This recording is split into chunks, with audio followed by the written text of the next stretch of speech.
할렐루야, 다소니 커뮤니티 매일 묵상 함께 하겠습니다. 잘못된 숨은 동기 제하기란 제목으로 오늘 묵상 함께 나누겠습니다. 잠언 10장 9절입니다. 바른 길로 행하는 자는 걸음이 평안하려니와 굽은 길로 행하는 자는 드러나리라. 바른 길로 행하면 당당합니다. 평안합니다. 발을 쭉 뻗고 잘 수 있습니다. 그러나 굽은 길로 행하면 반드시 드러나고 그 고통과 괴로움은 피할 수 없습니다.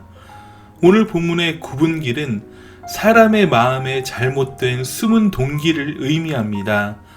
사람의 마음에 잘못된 숨은 동기는 영혼을 심각하게 훼손시킴은 물론이요, 아주 잘못된 결과를 초래합니다. 다윗이 밧세바를 불러올 그때부터 이미 음행과 불륜은 피할 수 없는 것이었습니다.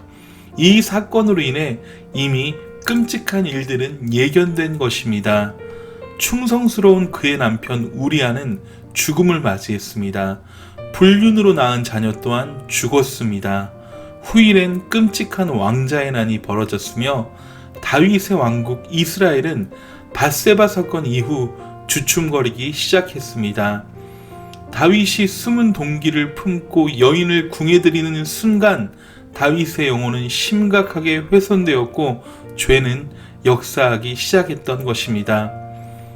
요셉의 형제들이 요셉을 팔아 넘기려는 마음을 품었을 그때부터 야곱 가정의 상처와 고통은 시작되었습니다.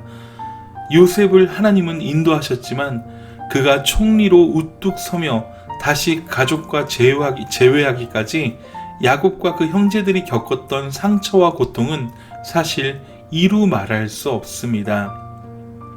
마음에 잘못된 숨은 동기는 너무나도 안타깝고 좋지 않은 결과를 초래하게 합니다.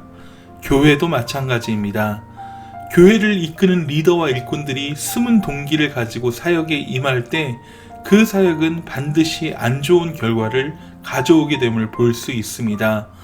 선교사로 사역했던 시절 제가 섬겼던 교회는 권역별 경쟁이 굉장히 심했던 곳입니다. 어떻게 하든 인원수를 채우기 위한 노력이 대단하였습니다. 물론 그로 인하여 교회가 양적으로 성장은 했지만 리더들의 상태는 매우 피폐해져 갔습니다. 어떻게 하든 자기의 권역으로 사람들을 데려오기 위해 경쟁을 하였습니다. 이로 인하여서 각종 권모 술수가 판을 쳤으며 시시비비가 끊이지 않았습니다. 인정받기 위한 사역, 책망받지 않기 위한 사역, 경쟁 심리로 인한 사역들이 계속 이어져 갔던 것입니다. 개개인의 주님과의 깊은 교제는 사라지고 여러 리더들이 예배 또한 온전히 드리지 못하게 되면서 그들은 메말라 갔습니다. 결국 이 교회는 큰 문제가 터지게 되었고 결국에는 교회와 조직이 해체되고 지역교회들까지 이탈되는 일들이 벌어졌습니다. 하나님께서 이러한 교회의 문제를 그냥 두실 리 없었던 것입니다. 여러분, 우리도 마찬가지입니다. 우리에게 잘못된 숨은 동기가 있다면 우리도 똑같은 결말을 맞이하게 될 것입니다. 우리는 우리 개인의 삶과 사역 가운데 잘못된 숨은 동기가 있는지 꼼꼼하게 분별해야 합니다. 어떠한 마음으로 사람들과 관계하는지, 어떠한 의도로 사업을 진행하는지, 무슨 동기로 봉사와 사역을 하는지 철저히 점검해야 합니다. 만일 내 마음에 순수하지 않은 동기가 자리 잡고 있다면 과감히 멈추고 하나님 앞에 무릎 꿇어야 합니다. 기도해야 합니다. 주님, 내 안에 거짓된 마음이 끊이지 않습니다. 다시 한번 정직한 영으로 새롭게 하여 주시옵소서. 주님, 저는 제 이익을 위해 신앙생활을 했습니다. 사업의 번영을 위해, 인간관계를 위해 종교적인 놀이를 하였습니다. 용서하여 주시고 새로운 마음으로, 순수한 마음으로 다시 주님 앞에 나아가게 하여 주시옵소서. 간절히 기도해야 합니다. 저와 여러분은 어떠합니까? 혹시라도 이러한 잘못된 숨은 동기가 깊숙이 자리 잡고 있지는 않습니까? 이 시간 하나님 앞에 낱낱이 고하며 제해버리십시오.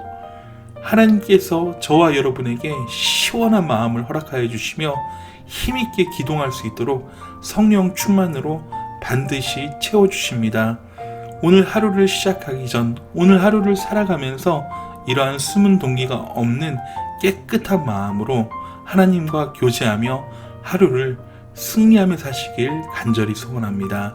사랑하고 축복합니다. 샬롬.